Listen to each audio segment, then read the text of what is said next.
Welcome to Health Oddity, the show that strips away the jargon and hype surrounding all things health and fitness to help you live a long, strong and energetic life. Lining up at the bar this week, here's Peter Lant, Paul Bassett and James St. Pierre.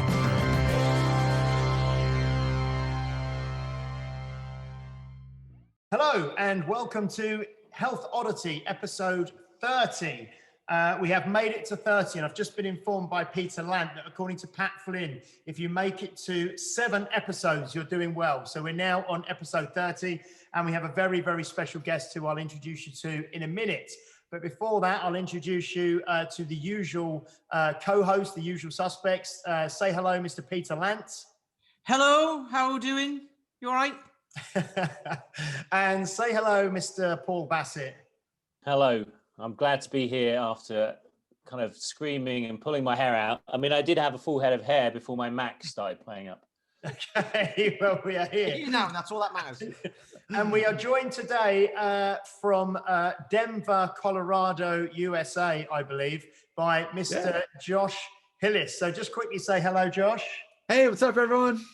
Hey, okay, so so Josh is well, I'm going to say he's involved in nutrition, but you'll find out very quickly when we start talking to him that he's very different. We have had people on the podcast before, dietitians, nutritionists, that sort of thing, talking about more the the nuts and bolts and the minutiae of food and the kind of, the components of a healthy diet and that sort of thing. But Josh has written, I know he's written 2 books. He may have written more than 2 books, but I know definitely 2. He wrote Fat Loss Happens on Monday with Dan John, which came out a number of years ago now, 5-6 years ago or more, Josh? More, like 2013.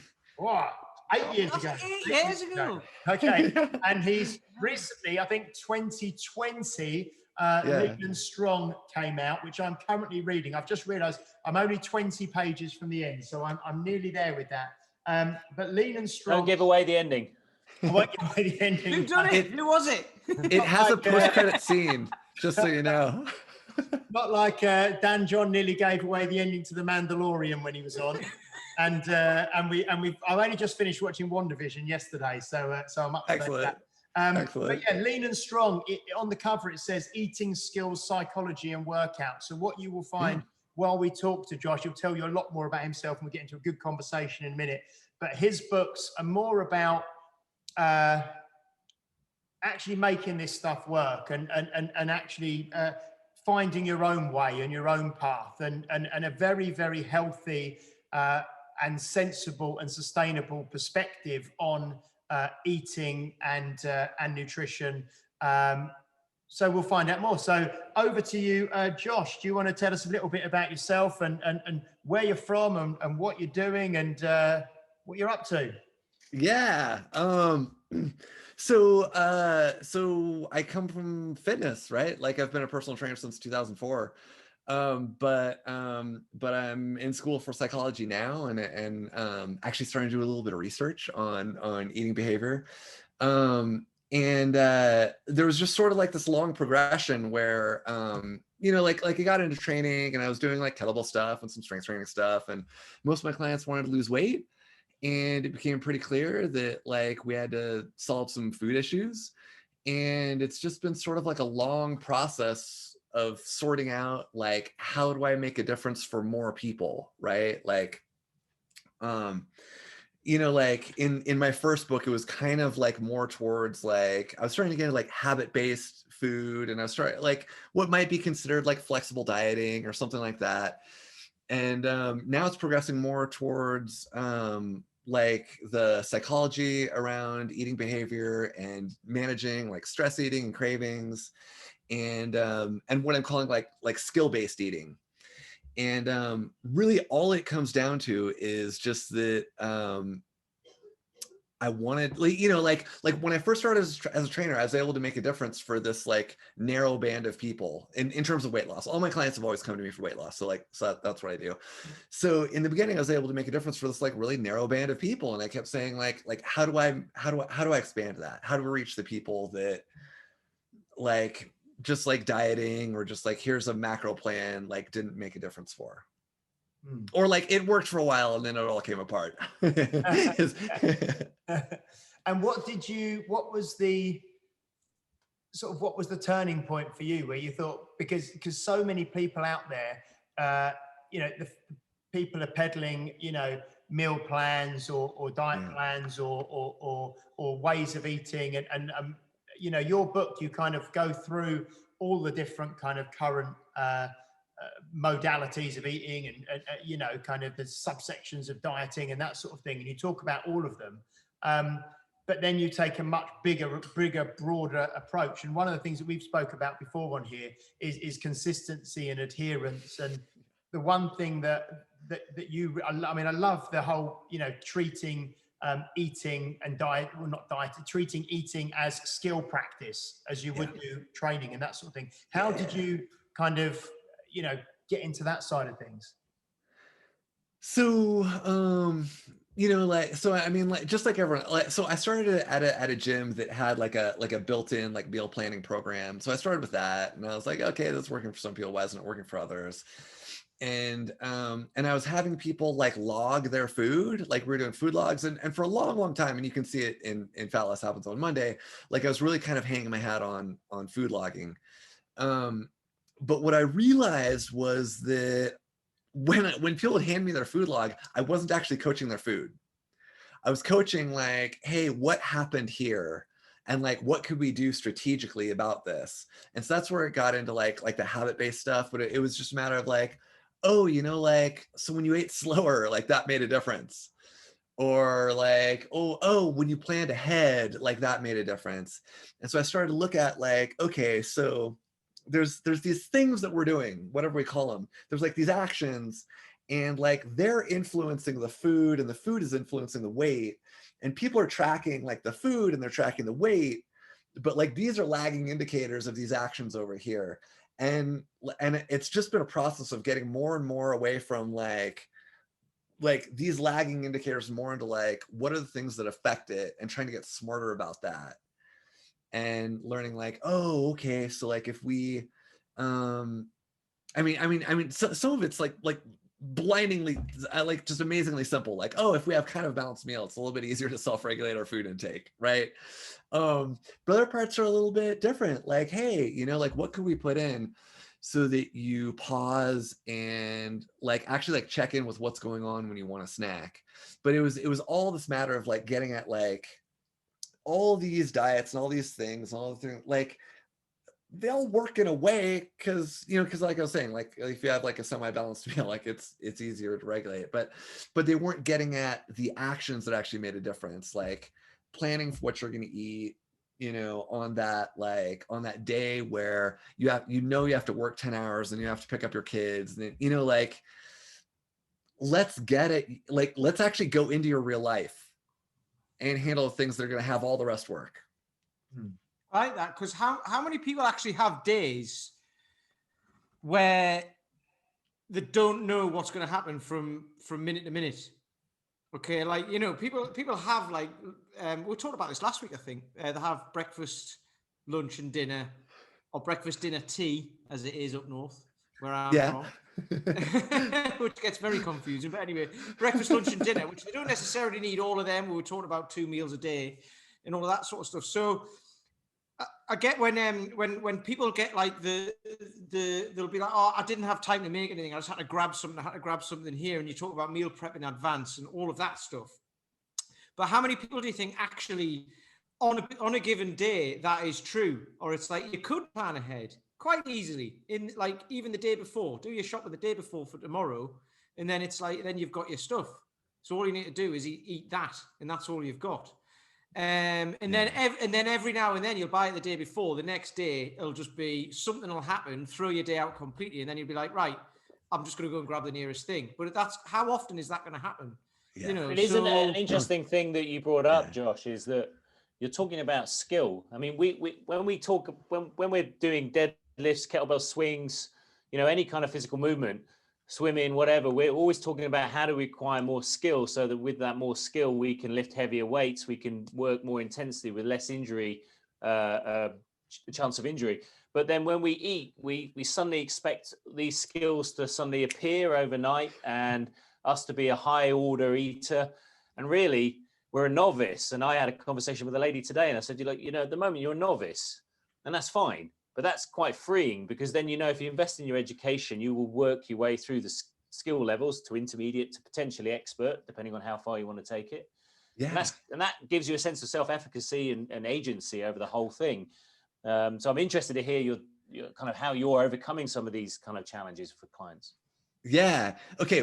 Both the things. So like Peter, what you said is like most of the obstacles that stop people most of the time, they can see them coming, right? If they just look at their week ahead of time, they can go like, oh, you know what, Thursday is going to be a disaster. Oh, you know what, like they can see it and they can actually plan. And then once in a while there's things that come up that throw everything off, and we need like a separate plan for that also. But like, it's amazing how much of it we actually, if we just stop and look. And the funny thing is, here's the thing that's really amazing, is that if we get clients if we get people in the habit of looking at their week and going like, oh, here's the thing that's going to come up, or oh, here's the thing that's going to come up, and they start thinking about what they could do in those situations, then they actually get better at the situations that they haven't planned for, just because they aren't caught flat-footed by things not going well. They're already just kind of like in a headspace of like, oh, this isn't going to be super easy all of the time. And then the point about skill is so, oh man, okay, so I love that you brought up that like it's okay to be a novice, because like if we can use an example of like playing guitar, or like even learning to drive, or like if you have a kid that's like learning to play, like if we think of anything that we're learning, we always suck at first and we always get better, right? And we expect to make mistakes. We expect like that's how you learn. And like that's the conversation that I try and have with clients like every single week, that like we learn through making mistakes and then reflecting on them. Yeah. Like that's how we do it. And then there's all these eating skills, and for the people listening, to clarify, like I look at things two different ways. There are guidelines and there are skills. And so a guideline might be something like, I'm going to plate a balanced meal. I'm going to put my fork down between bites, which is a thing that would like slow me down eating.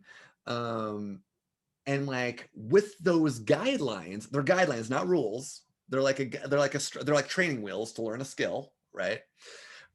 You'd put a skill like, I'm going to check in with my stomach and see if I'm full. Right. And so like the skills really are about checking in with yourself, checking in with the situation going around, and checking in with your personal values. But we also use these guidelines as like a structure. And so sometimes in this conversation where you're talking about guidelines, and sometimes when you're talking about skills. I can't tell you how hard it was for me to put my fork down when I'm eating. It's like because I'm used to having, your knife and fork, and you eat and you're talking, and just the action of, I tried to do it. I had my wife and my daughter, and you put it down, it just feels so strange, because you're like, what do I do with my hands? What's going on? You can tell that James is an Italian, because he'd know exactly what to do with his hands. Honestly, if you haven't tried it, and this, I think it might just be me, but it's not just you. It's so strange. If you're eating and you say each bite you're going to have it, and you're going to put your knife and fork down and sit, it's so strange. It just feels alien because I've never done it. So it's like I'm a novice. Did you have competition with siblings about the food on the table as a child? Because I grew up and there was competition for food. So my wife is a faster eater than me. So we know we've got to get the food in before someone else takes it. Yeah. But it might not even, it's not necessarily that I'm eating fast. It's just that I'm used to holding them in between, even if you're talking, I'm used to holding them, And well, because you point them at people, don't you, when you're talking to them?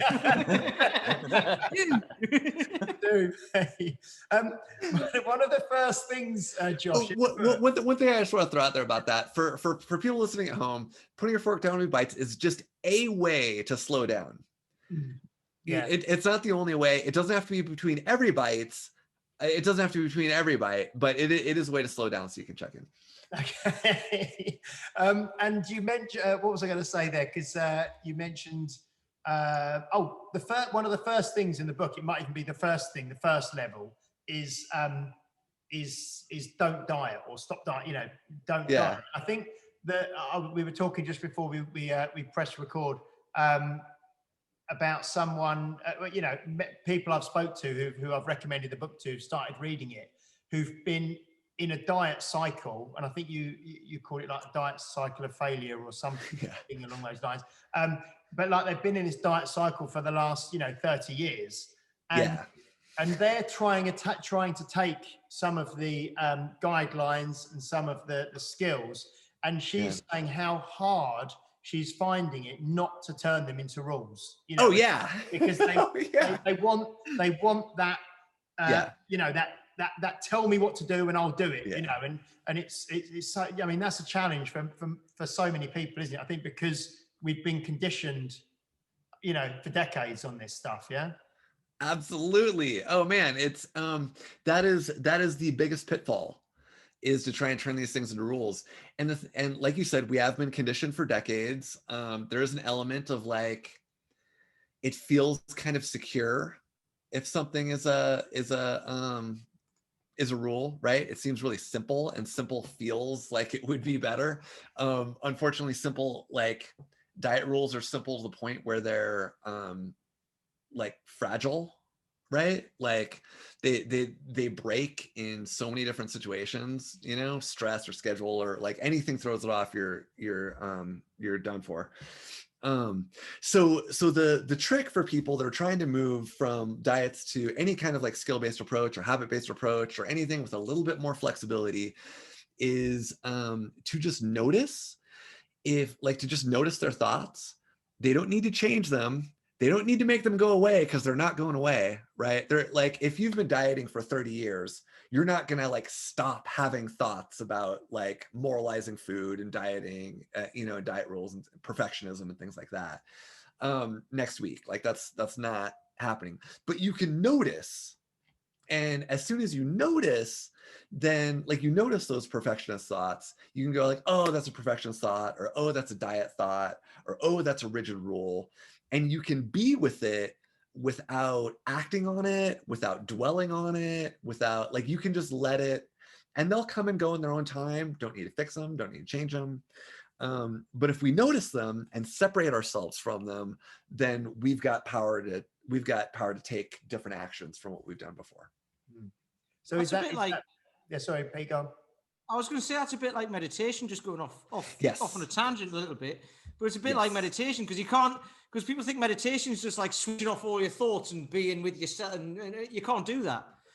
And it's just not attaching emotion to that thought. So it's a form of meditation, I suppose, isn't it? Like basically you have that thought of, this isn't working, I want to go on a diet, or I want to eat that, or whatever, but you just detach yourself from the thought and just let it sit and don't attach emotion to it. And then you're like, okay, that's cool.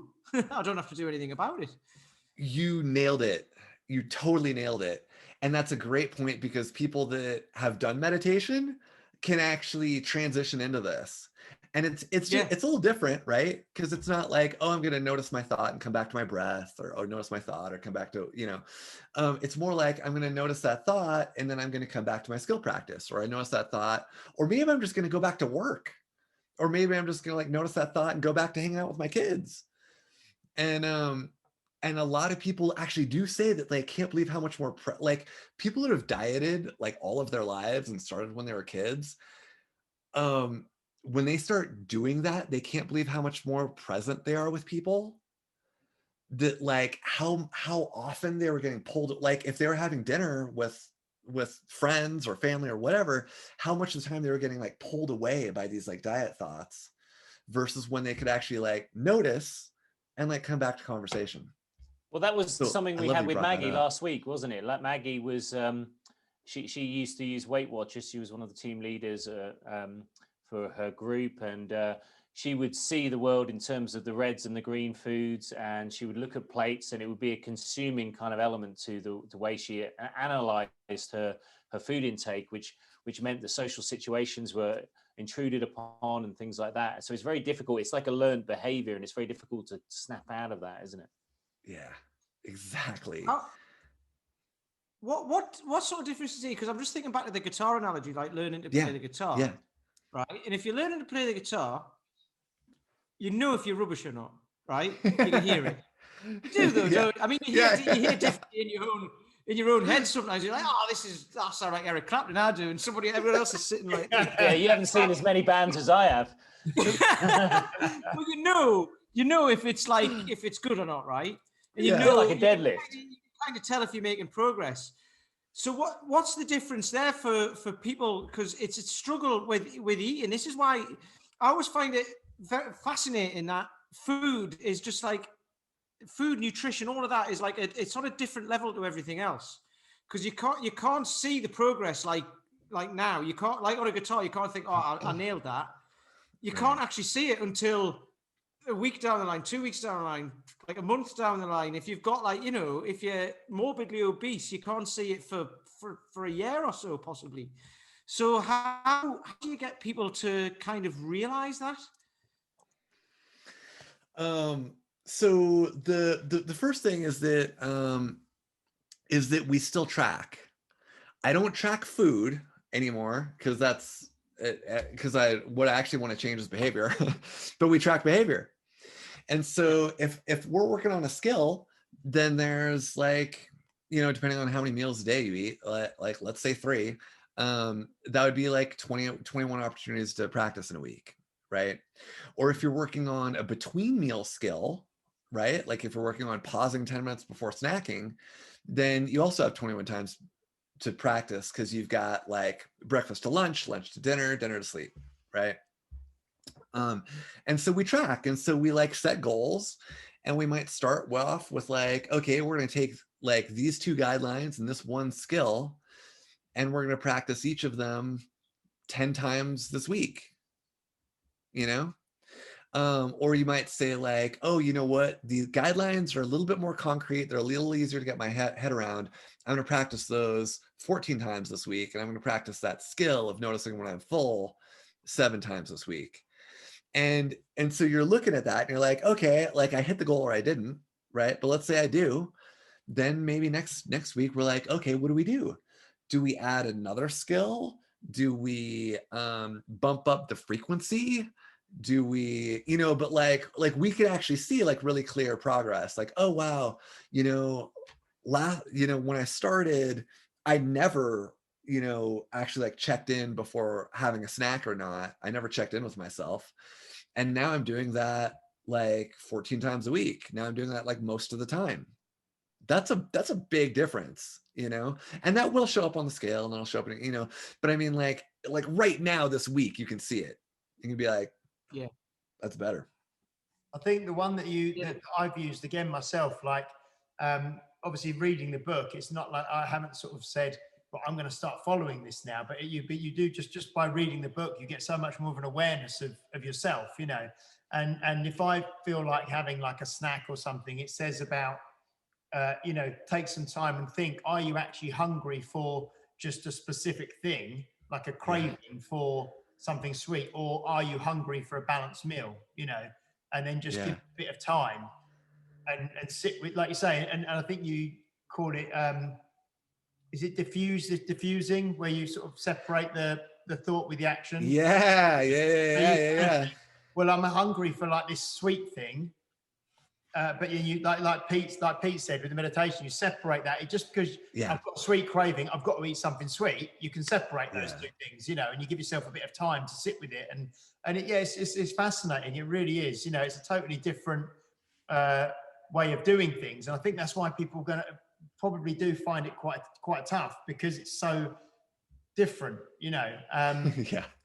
But it's a way that you can. I suppose you're trying to set people up for the rest of their lives, aren't you? For something that they can do for the rest of their lives rather than the next 3 months, So this is something that people probably want to practice for 6 months or a year, right? Like you talk about diffusion.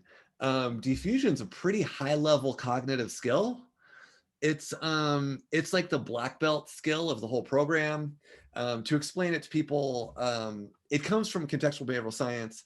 It is the skill of like noticing your thoughts and separating your actions. Right. It's distinct from having to like change it or fix it or whatever. It's just saying like, oh, I'm going to notice that, and I'm going to take this other action that fits my values and my goals.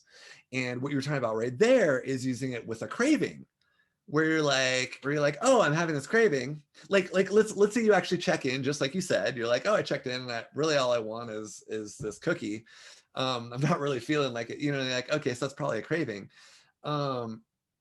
But like getting that separation where you're like, oh, I want a cookie. Of course I do, because cookies are delicious, right? Like, and so like it doesn't feel like this, oh, and it's gonna come and go. Like it's not gonna last forever, which is another thing that like if someone has like a really strong habit of like wanting a thing then immediately eating it, then they kind of feel like the craving is gonna build forever.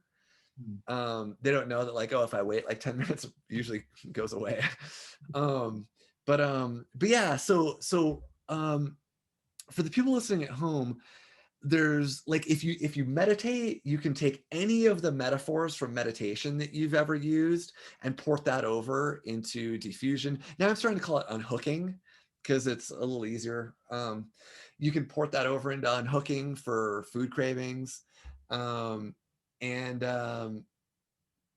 super easy way, the absolute like clearest way to do it is actually to just get out a piece of paper and just write like what's going on for 60 seconds.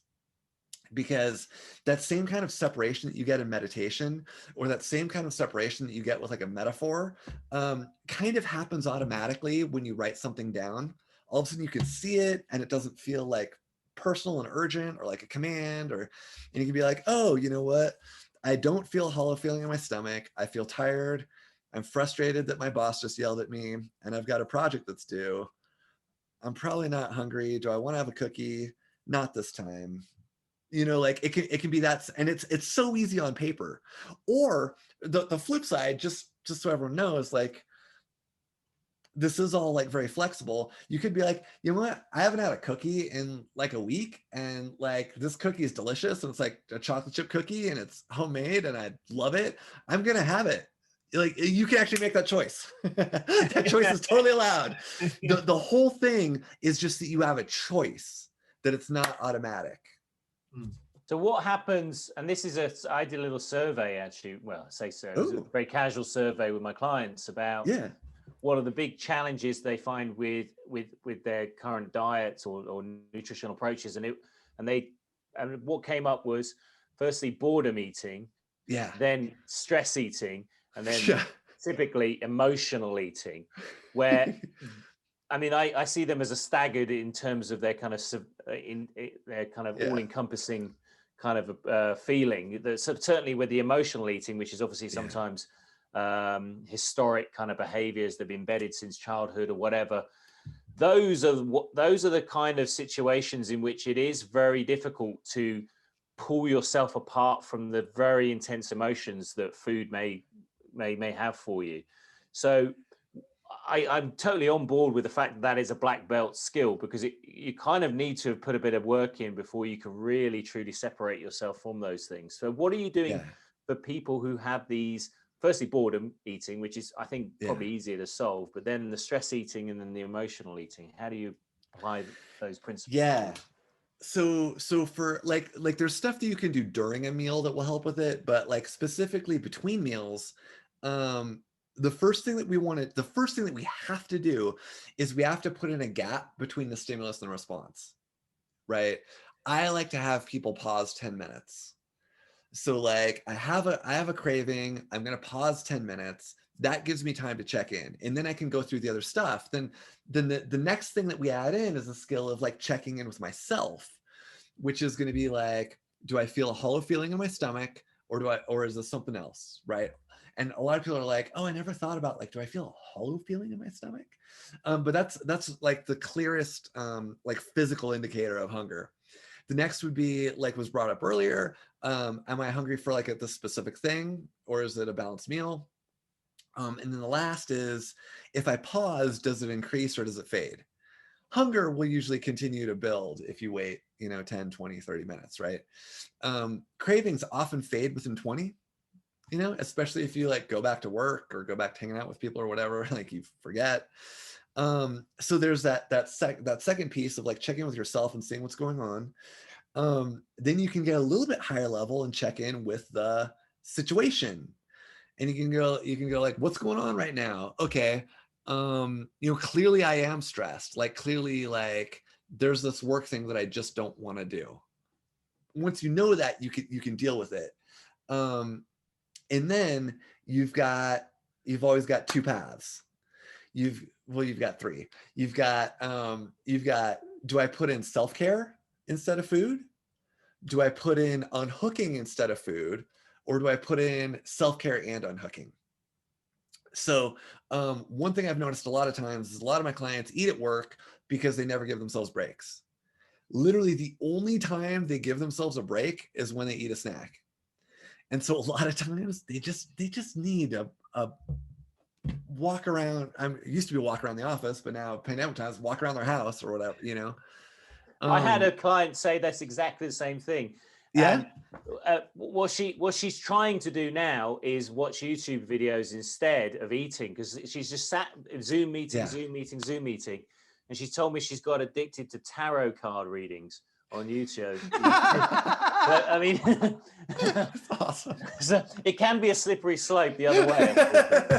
Yeah.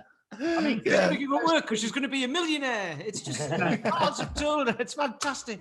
Because this sort of sounds a little bit, the way you said that, Josh, sounds a little bit like, I don't know if it still goes on really, because I don't really work in an office or anything like that, but when people used to go out for cigarette breaks, yeah, half an hour every hour. Yeah. It's just the action of this, that's the only stopping. They just get out and they stand outside, they have a chat for 5 minutes, they have a cigarette, they go back in. So is that kind of similar to the snacking in that way?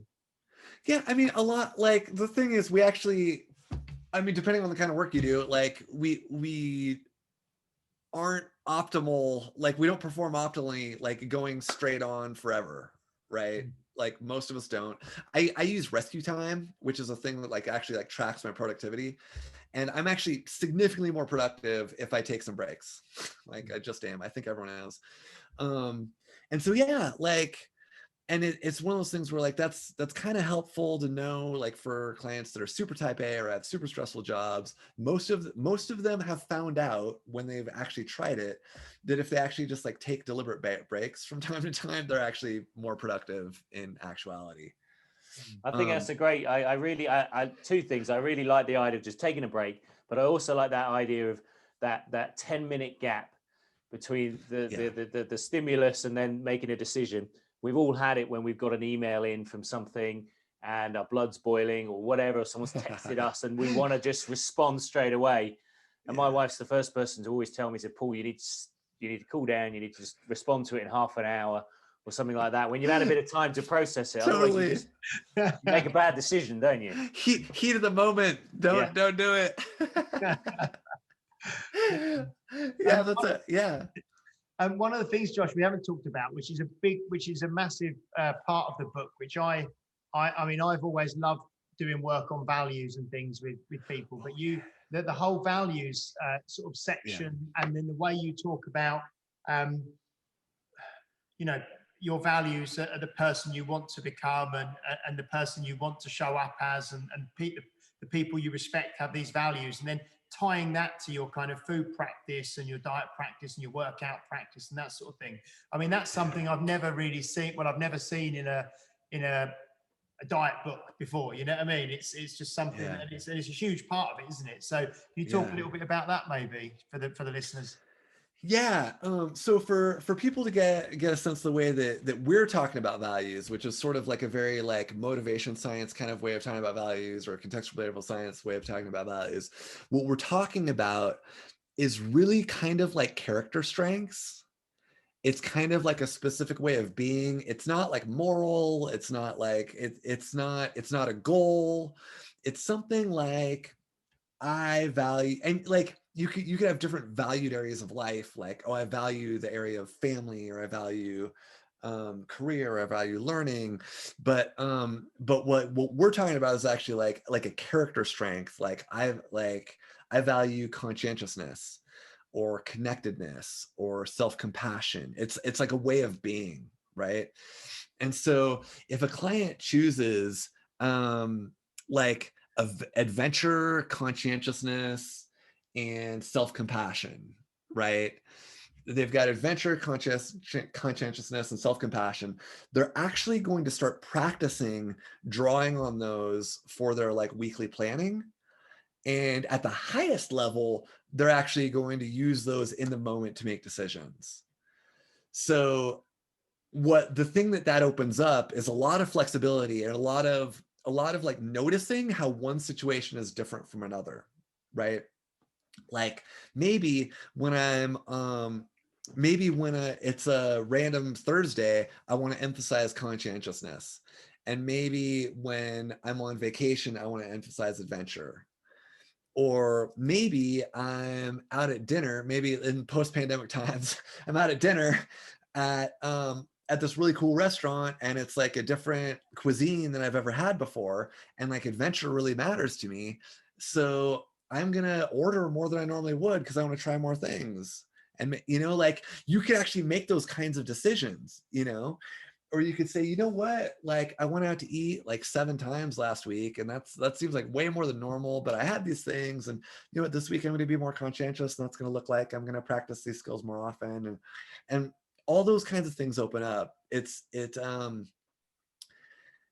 a lot healthier. Oh, and also besides it being like better for your well-being, when you really get into it, it's a more robust form of motivation, right? People get derailed if like an external goal isn't going the way that they want to. If they don't hit their milestone that they wanted to hit on their scale weight, they get like way derailed. But like we don't change the kind of person we want to be when we have a bad day. I think you hit the nail on the head with that one. Yeah, we don't fundamentally make that. Well, why? It seems crazy when you articulate it like that. And I think you mentioned motivation there as well. And that's one of the other things that I really, again, I've not seen in any other books like this before, where you really talk about, intrinsic motivation and extrinsic motivation. And then, and what really hit home for me was there's a section in there where you almost for the coach, as it were, where you sort of say, trying to motivate people this way is actually quite destructive, and dangerous, but motivating people, allowing people to be motivated this way is actually really healthy, and I'm going to be more successful. So I mean, this is something that we've not had anyone on the podcast talking about these things in these terms before. So yeah, can you just kind of, because I mean, it really was, I mean, for me, it was just like, wow, all the stuff that I've been doing this for 20 odd years, and all the stuff you're taught and the way you've done things in the past, you just think, wow, that's really, not good. In the nicest, Is there going to be some lawsuits? I think James he thought his entire career there. He's given up. It's going to be me and Paul next week. We're watching a man we'll miss you. Eyes. He's going to go and get a desk job. No, but it was really like, wow, it's like, but it's so totally against the grain what you write. So can you? Yeah. I had the same experience. Experience. Yeah. It's dangerous to study psychology and realize like, whoa, this is not what I. So for the people at home, like there's a theory called self-determination theory, and it's extraordinarily robustly researched. And the simplified version is there's 4 levels of motivation. There's 6, but we'll talk about 4 that we can influence. That's important. So the first one is reward and punishment, right? Carrot and stick, right? That's something everyone's heard. It is a form of motivation. It just doesn't last very long. Like if you're motivating someone with a carrot or a stick, as soon as you remove the carrot or the stick, they're no longer motivated, right? It has to be like, The next is actually where we pull from most often in fitness, which is guilt and contingent self-esteem. Again, it's a form of motivation. It's actually a little bit more internal than reward and punishment, but it isn't awesome. It isn't super long lasting. It isn't great for our well-being to use guilt and contingent self-esteem as our only form of motivation. Then we get into values. Here's a value that I'm going to apply to this area of my life, and it's the kind of person I want to be, and that's where I'm going to pull from. And that's where we start to get on the side that's more robust and much better for our well-being, right? And then the fourth level is actually going to be values that are fully integrated with our entire sense of self, right? So like we can be motivated by a value in one area, and then there's also like, oh, this value actually, like I can clearly see how it applies to all these different areas of my life, and I'm it's not necessarily even like your values conflicted before, but more like I get how this is bigger than just food, right? So those are the four levels, and if you're aware of them, you can go like, okay, oh, it's normal and human to pull from all of them at some times, right? You're not gonna like never have guilt or contingent self-esteem. I mean, like we're human, but if you can pull from values more, things go a lot better. So if I've got a couple of things written Yes, down. mate. Sorry, I've got a couple of things written down here from what you were saying.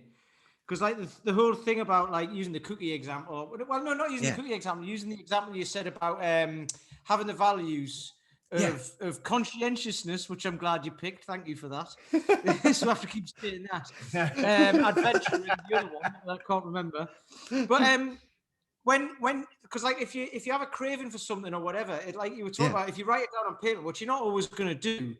No. Like the way I think about it is you get it out of your head, and then when it's on paper, you can't rationalize that on paper. Yeah. If it's in there, you can rationalize it, stick it over here and go, oh, well, it doesn't matter. And I'm going to eat it anyway. Which is why the 10-minute thing's really good, because you can't rationalize it for that long until you go, actually, this is a little, I'm lying to myself. This is rubbish. At least if you write it down, you're looking at the thing going, I can't justify that. Yeah. Or if you can justify it, you have the thing anyway, and then it's fine. Yeah. But that's why I like the values. That's why I like the values thing, because then at least if you've done something, so like you said, you go to a restaurant or whatever, it's a new cuisine, you've never had it, and you're going to eat loads. And then someone go, why did you do that? Because you're trying to lose weight, and you can explain exactly why you did it and what you're going to do about it. That sticks to your values, and you can. So it's not rationalizing it; it's explaining exactly what you've done. And you're like, and here's my plan. Either I knew I was coming here, so I was going to do this, or tomorrow and the next day or whatever, I'm gonna be good. Which we've spoken about that before. I don't know what your thoughts are on that, but we always think like, oh, tomorrow I'll be good, so it's fine. And that's like, no, hang on. that's a future you who's a poor soul.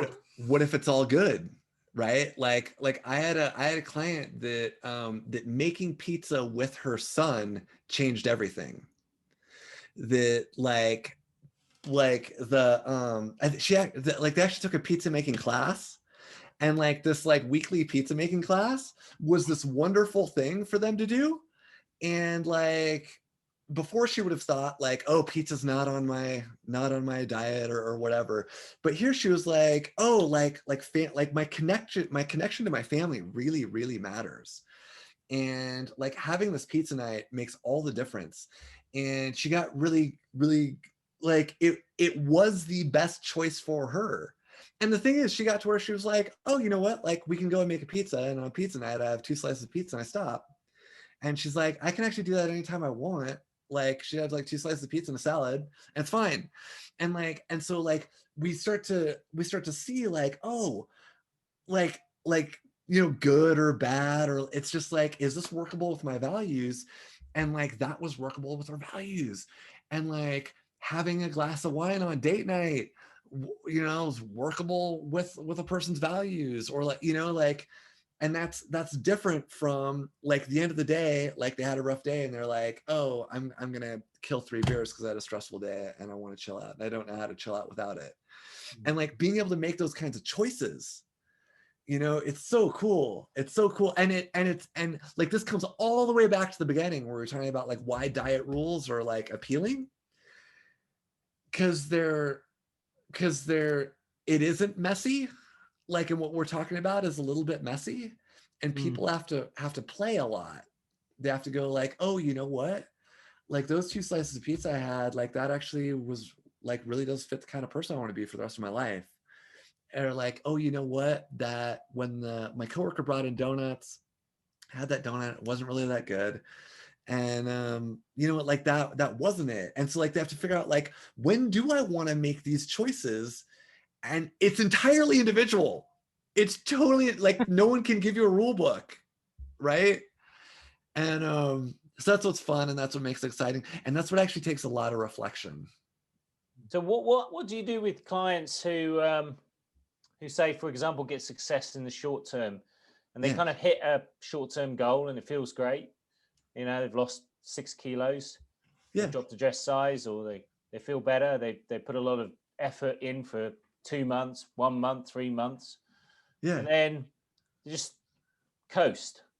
But they stay with you, but they don't quite, they're in this kind of limbo where there isn't some kind of driving need to radically change, because most people get in touch with me, and maybe they do with you, because there's something very pressing.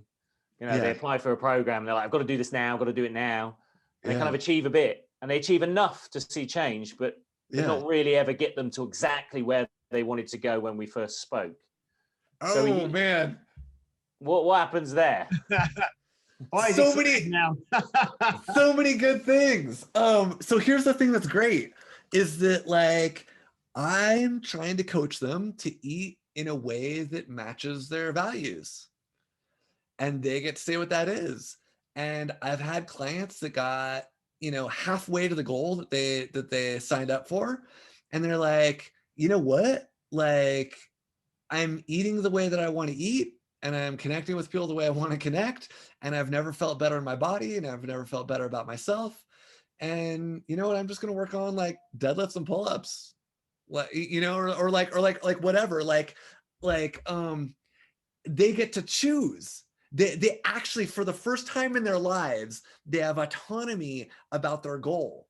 And some of them will say, you know what, I really do want to lose another 6 kilos. What changes do we have to make now? And then we do that, right? And some of them will be like, you know what? I thought I wanted to lose 12 kilos. I lost 8 and I'm cool. Great. I don't care. I don't. Yeah. One of the things, Josh, that again, I don't know which one of the 4 sort of strands of motivation it would fit into, but you talk about status, like, or societal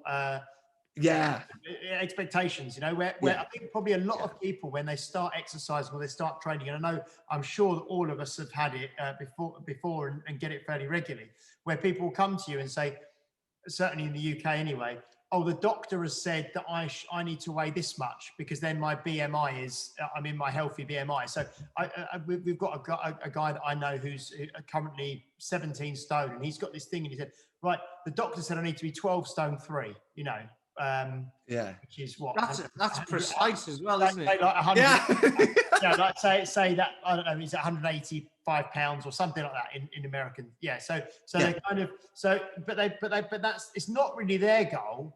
For some reason, they've got this in their head that the doctor said I need to weigh this much, or the latest issue of Men's Health has said, men should ideally be under 15% body fat or whatever. So where does that fit in the kind of the motivation, that kind of societal pressures and things, which kind of ties to goals and stuff, I think? So that's clearly on the external side, right? That's clearly like guilt and contingent self-esteem. What it actually is it's contingent self-esteem, right? I'll feel good about myself when I hit this goal. And I've had a lot of clients that were like sure they needed to lose 60 pounds and they lost 40, and they were like, oh, you know what, like I'm actually good. Or they were sure they needed to lose 30 and they because they spent so much time working on their values that they actually got clear that like, oh, this number that I had in my head was given to me by someone else. And you know what? I'm not emotionally eating anymore. And you know what? I'm wearing clothes I want to wear. And like, I actually have a life that I want to live. And I know that there's more changes that I could make, but I don't know what it's for anymore. Do you set your clients up to think like that from day one? Or do you just say, I want to hear your goals. I just want to hear where you're at, what you want to aim for. And then you just say, let's go for it. And then, but you know that the journey you'll take them on will get them to question certain things and explore certain areas of their life and values, etc.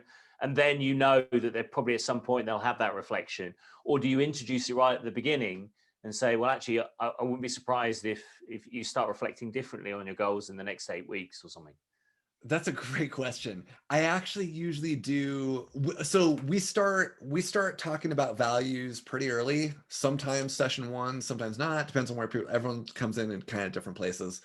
But like we start talking about values pretty early, and we start talking about like diet rules and societal standards of beauty really early. And wherever they come to on that, that usually takes a while for them to get there. And I am okay with that. I'm totally okay with that. And I will keep working on their goals for as long as they want, And if they want to go all the way there, cool. And if they come to a different realization somewhere along the way, cool.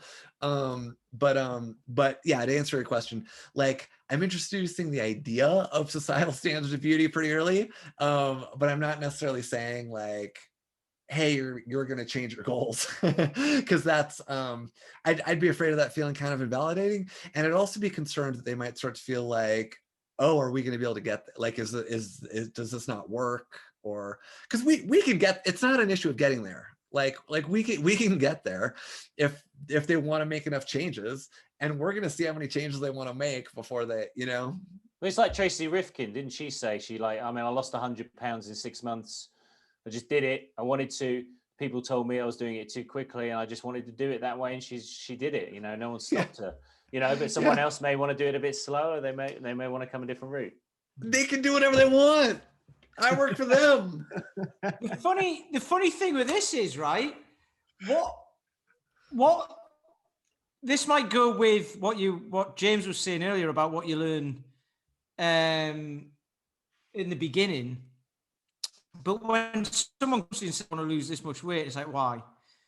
Well, because I look better. Why? Why is that good? Why? Like, ask why 5 times and all that, right? Yeah. We've all been there, right? But what are your values is you answer that question as well, don't you? But you answer it in a more, you answer it in a way that they eventually might come to, well, the reason why, if I get to that weight, isn't actually a reason. It isn't actually that weight that is the thing. The reason why I want to do this is just because I'm ready, because it's been going on so long or whatever, or because I want to be this person. It's like, is that person that weight?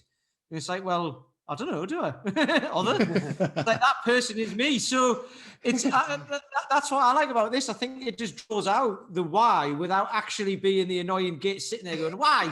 Go on, tell us why. I demand to know why. But that's what it gets like, doesn't it? He only has to do that so many bloody times in consultation. Why? You can sit there as well. Just like this, why? Why? Why do you want to do that then? Get your phone out. Why? Just tell us why, because it doesn't matter. You know what I mean? Yeah, totally. Do you make many sales, Peter? Sorry? Do you make many sales? I've just been thinking about this actually, in the way you guys are all talking. Because I train my guys in groups, and I don't really do any marketing that much anymore. I just do like live videos and stuff like that. So the people who I get coming through, the societal norms and all that, they're already like not that bothered about anyway. And the kind of, if they slot into the group of us really well, we're just all, we talk about it all anyway. And everyone kind of has got to that place in their life because they're all guys in their 40s and 50s and stuff. And they're just like, do you know what? I don't really care. I just want to be, they've got their values and all that. And we all share similar values as well. Well, but you marketed yourself in another way. You've kind of created community, which kind of which then does the talking for you. Exactly, and that's exactly. I'm talking to Pom tomorrow actually, because I haven't seen him for a while because he's he's been off grid for a little bit. But I'm talking to him tomorrow, and he's a guy who's helping me out with all my branding and stuff. And we're doing exactly that, Josh. We're going into values, which is quite funny because that seems to be the buzzword at the minute, doesn't it? Values is the thing at the minute, but then it always has been. I think it's just the circles that we're moving in. Do you know what I mean? It's like we've said this before, that there's this kind of assumed knowledge, isn't there? That when so every week we've been doing this podcast for the last 30 weeks and talking to, kind of knowledgeable and exciting and passionate people, but they're all, we're kind of in the. I was on the radio the other day. I was on this local radio talking about things. And I wondered when you were going to say that. By the way, I'm a big radio star. I'm not Alan Partridge. But needless to say, he got the last laugh. But the reason I'm saying it is because the presenter on there sort of said, "Oh well, I think after this pandemic, everyone's just going to stay." She didn't say it in these words.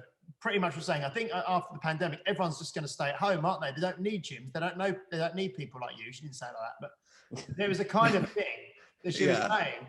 And then and I said, well, the thing is, there's only ever been about, 13 to 15% of people of the population of England who've ever gone to gyms or health clubs. And she goes, "You're joking, aren't you?" She goes, "I thought everyone did. I thought when I go down the gym, it seems like everyone's there." And it's that kind of assumed that everyone's kind of into the same stuff because you're into it. And we spoke about it on here before. I think, Paul, you've spoke about, you just get on social media, you just constantly see things that you like to see. So you just reinforce your own opinions about things. And because we're constantly talking about higher level stuff and values and things, it seems that that's everywhere at the moment, but I'm pretty sure it's not. Yeah, if you go in like I try and spend some time in like general fitness groups, and man, is it different from the circles we run in. Yep. How long do you spend in the gym? Stinks in there. Yeah, it's weird, but it's a good reality check. Like it really, really is, because it like reminds me like, oh, this is where people are really coming from. And these are the questions that people really have. Like, this is what's top of mind. And it's none of the stuff that we're talking about on this podcast. But even in coaching forums that I've been part of, sometimes people's race to provide an answer without really actually thinking about the question or delving any deeper it's quite staggering. And we do have an industry where there's such a width and breadth of knowledge, but also at the same time, I don't want any regulation because it's not that kind of industry, but there isn't really a standard, and it's very difficult to know what the quality of thought you're coming across, particularly as a consumer, because they are consumers. They're making a decision to go with either us or someone else, whether it's Weight Watchers or an online business or a more established brand or whatever it is. They are, what makes one train of thought quality and is going to deliver the result that they want in a safe manner versus someone who's just kind of woo-woo and coming up with random things, Yeah. I think it goes to values again, doesn't it? Like people will resonate and be drawn to people with similar values to them. So that's why the guys go to Peter. That's why the guys go to you. That's why the guys go to Josh. That's why you get, you go to people who I suppose you get a good feeling about, and you read people research, and they get drawn towards certain people, I suppose. Well, I'll tell you what I've noticed on Facebook actually, and I saw you pop up on some adverts, Josh, for GMB. Oh yeah. I mean, I love their stuff. It's great. I mean, many years ago, I did their Elements program. I did one and Parallettes one. Yeah. And, I love Parallettes one. Yeah, and I think I did another one, the flexibility one. The new one's better. Is it? Mobility is somewhat. It's good. Yeah. No, I mean, because they're quality. I mean, I actually recommend people who don't have the budget to train with maybe a one-to-one trainer. I do recommend they go and check out the GMB stuff, because I know there's not just the the information that's digital and on demand, but there's also a back end kind of forum that was really kind of vibrant as well. So what's happening with you on that? Oh, so I created GMB Eating Skills. It's a program. It's a 20-week program that kind of like walks you through guidelines and eating skills and obstacle planning and lots of values reflections. In a way, it's more streamlined and less. It's a lot less dense than my book. And one of the really cool things we did was, instead of giving like, here's a skill and give you all the information on that skill, we did it the way that I actually coach, which is like, the first time I talk to someone, we talk about the skill a little bit, and then we get them practicing, and then we reintroduce it again in a couple weeks, and we talk about it a little deeper, and then they go practice, and we talk about it a little deeper, and so from a skill learning perspective, it's a really fun way to deliver the material. And we've got a coaching group, and that's kind of fun because I get to see like a lot of people doing this. And what's amazing, what's really, really, really amazing is the like they all keep their logs, and they have like their reflections at the end of every week, right? Their reflections on how their obstacle planning went and what they did, their reflections on their values. And there's a really clear correlation between like how much people like do that reflection and how much they get out of the program. Like for the people that actually do reflect on like, how did my eating skill practice reflect or not reflect my values this week, completely changes everything for them. And so that's another thing for the folks that are listening. If you can set aside some time at the end of every week to look at like, how did my values actually show up in my eating skills practice, it is game changing. And like, on some level, that's kind of like silly obvious, like, oh, of course, if I spent 5 minutes a week, like actually looking at like, what did I do and did that reflect my values, of course that would make a difference. But it takes actually like doing it.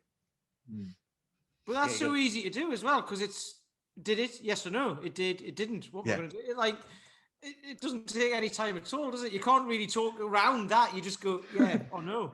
It's as simple as that. I love it. I know your guys, Pete. You get them they do end of week reviews, don't they? I was just thinking that it's pretty much exactly the same. Yeah, it's awesome. The guys that train in person, like I say, are mainly kind of in the whole ethos of all of this anyway. So they and they just do what they do. Yeah. Called the 5 whys. Yeah.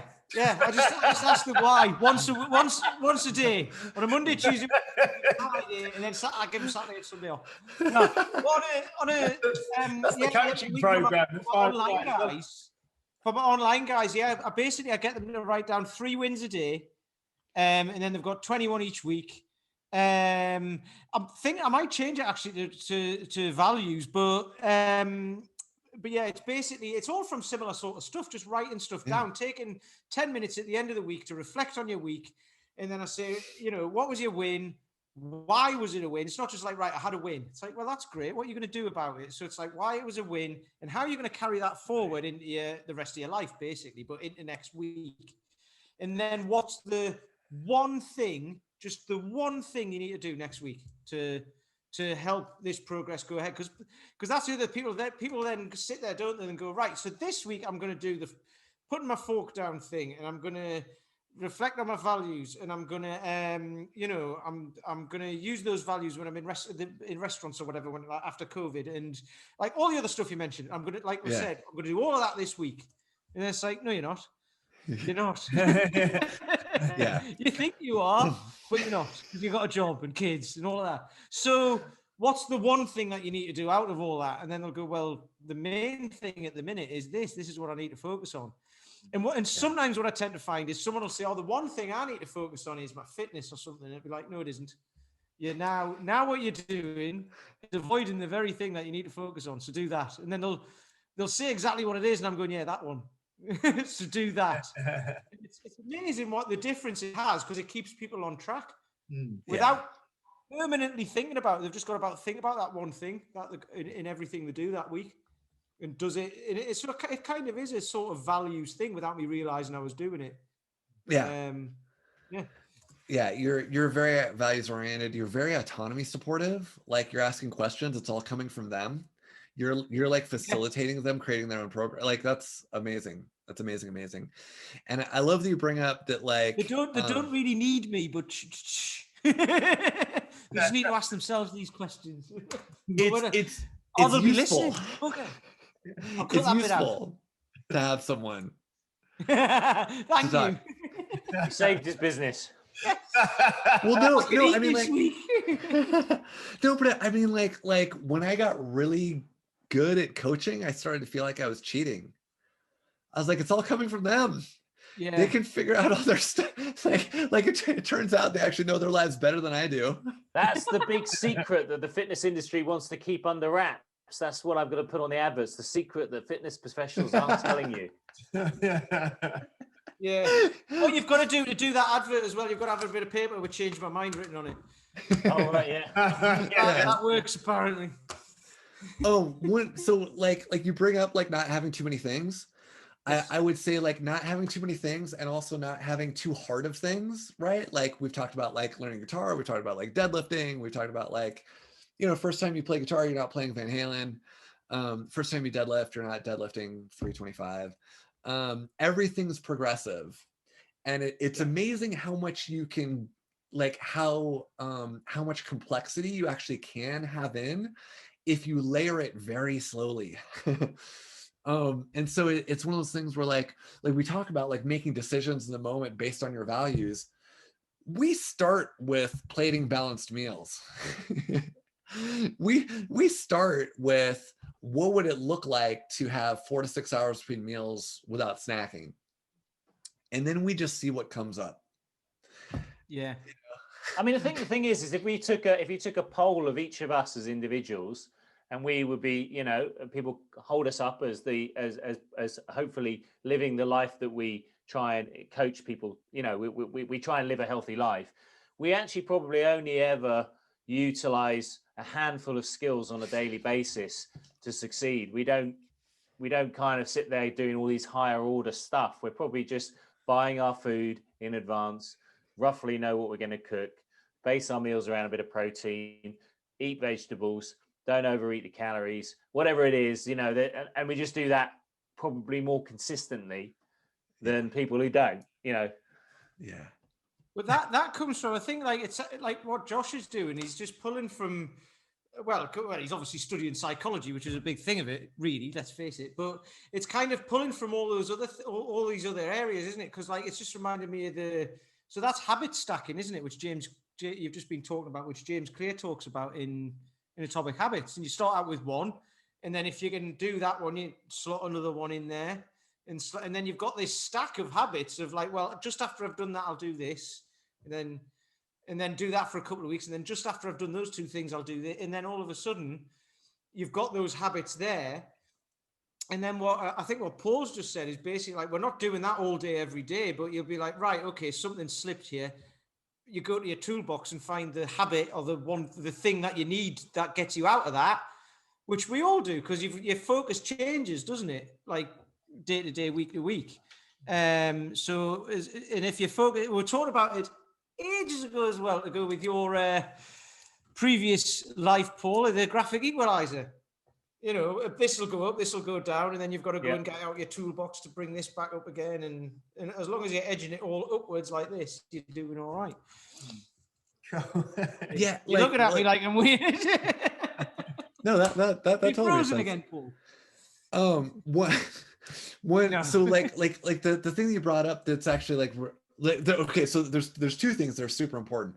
One of them is like only having a few things. The other one is like lots of things working together, right? Like it's one of those things where like these like all the skills and guidelines don't exist, like they don't feel independent by the time you're done. It starts to feel like, oh, I pause 10 minutes and that's when I check in, and I check in these different ways, and these are the ways of checking in, you know, and then you know, like that all fits together. as you're learning, like you might end up with like 6 different things in there as you're learning. And then by the time you're done, you end up with like 3 total for like your whole life, right?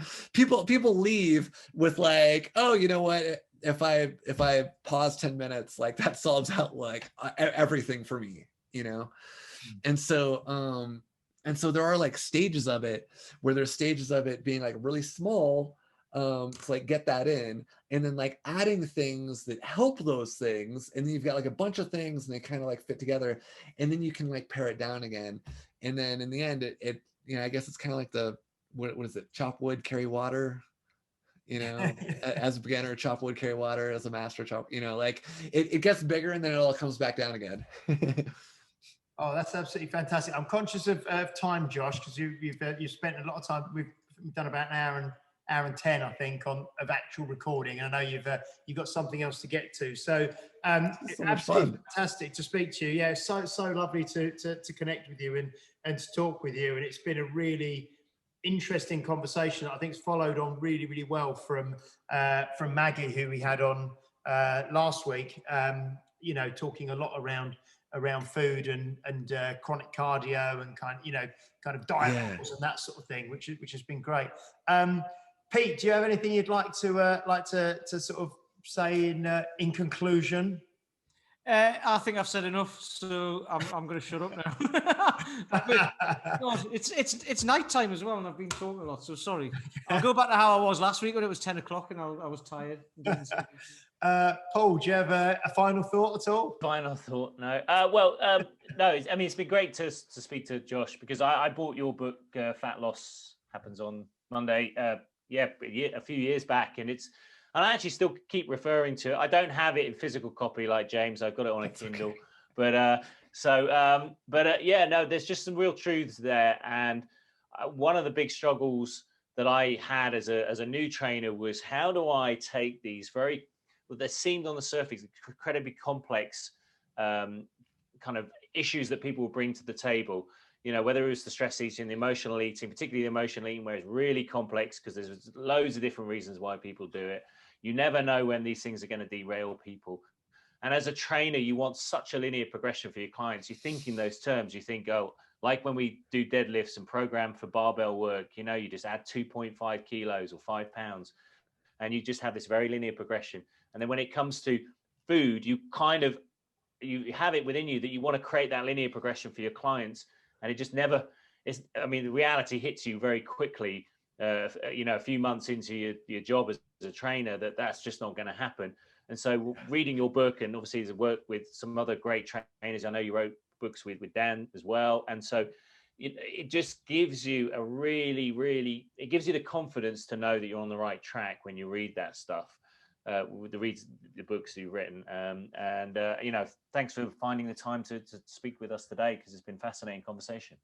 Oh, thanks, Paul. That's what I was going to say. Thank you. I just want to say we've got to give Chris Denning a shout out. We're recording on his birthday. Chris is in Canada. He listens every single week, and I know he's read Lean and Strong, and I was talking to Josh just before we came on and said and gave him your glowing review of the book and how much you're enjoying it. So, thanks, Chris. Yeah, big shout out to Chris Denning in Canada. And I just want to say, Josh, just thank you for writing this book, because it's like I say, it's changing the way that I'm talking to my clients. You know, it's changing the way that I'm thinking about things, which is a massive, which is a huge thing. So just to change the way we think is brilliant. So thanks so much for coming on. It'd be great to get you on maybe in the future at some stage. We'll I've got 20 pages left to read, and then I'm going to finish. We'll need to go back over those last 20 pages, clearly. and then he'll give you his proper review of the book. Right. It finds out who done it. Yeah. It goes downhill in those last 20. Yeah. I did so poorly. On the last 2 pages, Luke Skywalker comes back in, does he? Okay, right. Okay, cool. So I just want to say thank you so much to the usual co-host, Mr. Peter Lant. Thank you so much to Paul Bassett. Thank you so much to Josh Hillis for joining us today on episode 30. Please do like, subscribe, share, follow. If you can, leave a review for us wherever you listen to the podcast, either on Spotify or iTunes or Google or Apple or wherever you listen to the podcast. And please, share it around with your friends if you've enjoyed it. And we will see you next time for episode 31, which will be, we are tentatively calling it The Return of the Jedi with Dan John, because it will be his third visit. So we'll be back with him next week. So take care, guys. Thank you. And we'll catch up soon. Cheers. You've been listening to Health Odyssey with Peter Lant, Paul Bassett, and James St. Pierre. To get your regular fix of hype-free health, you can subscribe and leave a review wherever you get your favorite podcasts. You can find out more on today's and other topics at healthodyssey.com or find us on Facebook or Instagram by searching for Health Oddity.